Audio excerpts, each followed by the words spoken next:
After mentioning some details about the seed hopper, I would like to go now to our seed meter. First of all, open the seed meter and remove the seed disc.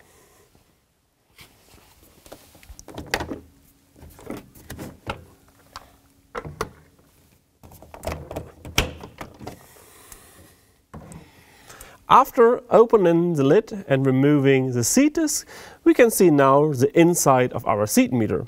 I would like to start with the seed sensor in here. The seed sensor has to be cleaned after every season using the brush and some soap water. After we clean the sensor, we should take a look at our adapter. It might be that it's worn out here in the middle. If that is the case, you can replace only this adapter by unscrewing the screw in the back and put a new one in. If your machine is equipped with this metal grid inside here, you should check if there's some dirt behind. For that, you should start the fan to see if there is some dirt. If that's the case, remove the grid, start the fan again so the dirt blows out. After doing that, put the grid again inside in here. Now we would like to take a look at our singulator wheels here. If they are worn out, you can easily remove them by its own by using each wheel separate and replace them.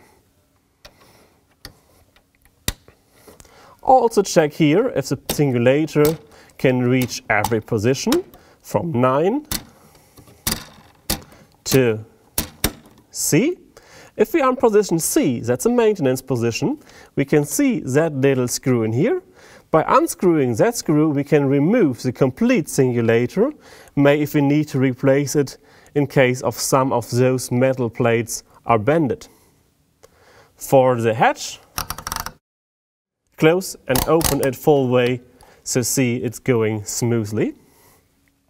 After taking a look at the inside of our seed meter, I would like to take a look at the lid and the components inside the lid of the seed meter.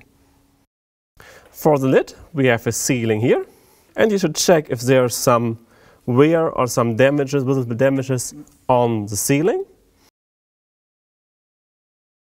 May also put the lid back again, start up the fan and see if you can feel some air leakage. In this case, you have to replace the sealing.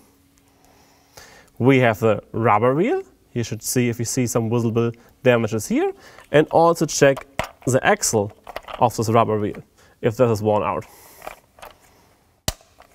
Here we have our knockout wheel and the knockout wheel arm. You should check the toes of the knockout wheel if they are worn out and if the knockout wheel sits properly on the arm. Other case the arm is worn out, that one you can easily remove by losing that spline, only replace the arm of the knockout wheel. If we are talking about worn out parts, it's really important to place them at the right time.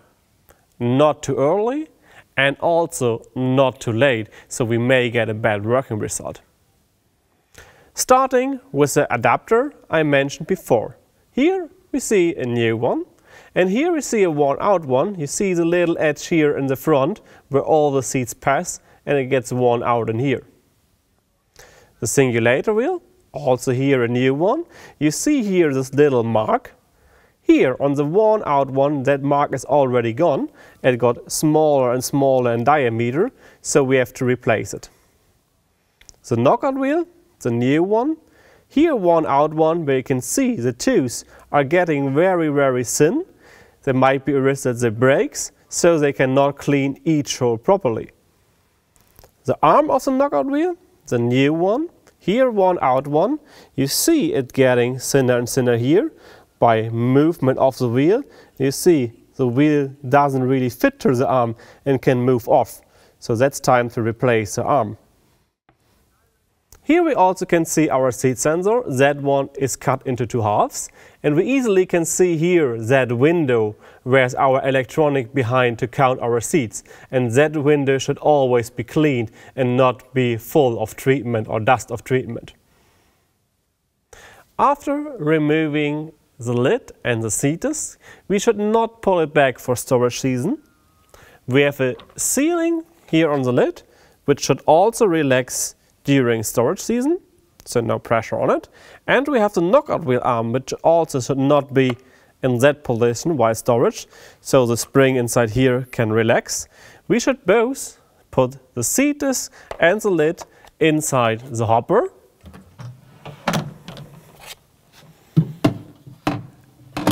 And take care, if you put the lid inside the hopper, that is to the upper side, so there's no pressure on the knockout wheel arm.